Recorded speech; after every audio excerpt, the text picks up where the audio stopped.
क्या आप अपने एचयूएफ बनाई है या आप एचयूएफ बनाने की सोच रहे हैं, तो ये गलती कभी मत करना।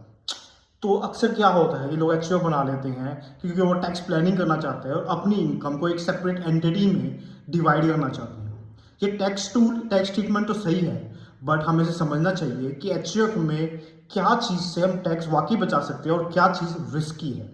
तो सबसे पहले मिसकॉन्सेप्शन जो कि एचयूएफ में होता है लोगों का, कि करता क्या करता है, अपनी कोई भी एसेट्स जो उसकी हो वो एचयूएफ के नाम without any adequate consideration transfer कर देता है या गिफ्ट दे देता है, और वो सोचता है उसे जो भी इनकम होगी उस पर टैक्स एचयूएफ देगा। तो रॉन्ग।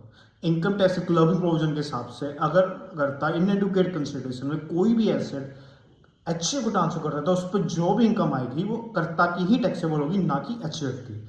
तो सबसे पहले एचयूएफ ना तो एक गलती कभी ना मत कीजिएगा कि आप कर्ता इन एडुकेट कंसिडरेशन से कोई एसेट ट्रांसफर करता है।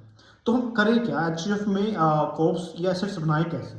तो उसका सबसे आसान तरीका है कि एचयूएफ को ओन फंड्स आप अर्निंग दीजिए। एचयूएफ के ओन फंड्स होंगे, कोप्स होएगा। अगर वो ओन फंड्स से एसेट्स में इन्वेस्ट करेगा और इनकम कमाएगा तो एचयूएफ टैक्सेबल होगा।